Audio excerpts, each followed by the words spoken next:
Taong 2022, hindi ko pa alam kung saan talaga pupunta ang buhay ko. Isa akong seaman, marami na rin akong napagdaanan. Pero sa totoo lang, meron akong isang bagay na gusto kong subukan.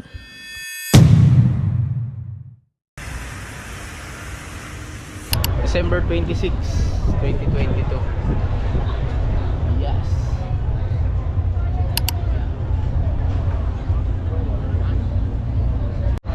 Daming tao dito, St. Martin.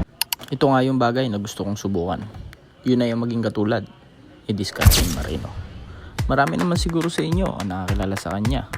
Isang seaman na kilala sa pagbibigay ng inspirasyon at mabubuting aral para sa mga marinong Pilipino.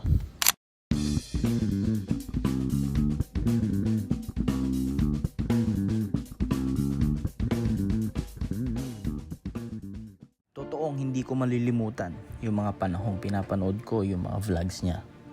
Habang nanonood ako, parang may nakita akong bagay na hindi ko pa nakikita noon. Isang marino na hindi lang nagtatrabaho sa barko, kundi nagkwekwento rin tungkol sa totoong buhay ng isang marino. To, laban lang to. Evan Rwanda.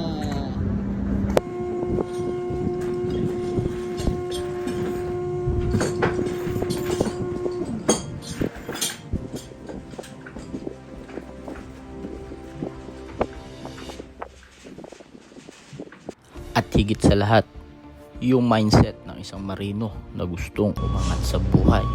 Habang pinapanood ko siya, unti-unti kong naisip na gusto ko rin maging ganito. Hindi lang bilang vlogger, pero bilang isang marino. Kaya masasabi kong malaking bahagi si Discarding Marino sa kung saan at ano ako ngayon.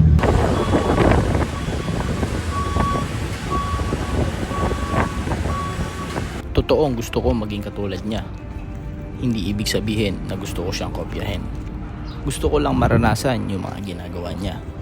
Yung magkaroon ng platform kung saan pwede mong ikwento ang buhay mo bilang marino. Pwede kang magbahagi ng experience at pwede kang magbigay ng impormasyon. At pwede ka rin maging inspirasyon ng ibang taong nangangarap na gusto ding maging marino. Now proceeding ashore, total packs on board 1818. Tender 20 Ventura Bridge, you are heading ashore with 18 packs on board. Thank you, J-Mom. Yes, Chief, that's correct. Thank you. Have a good afternoon. You too.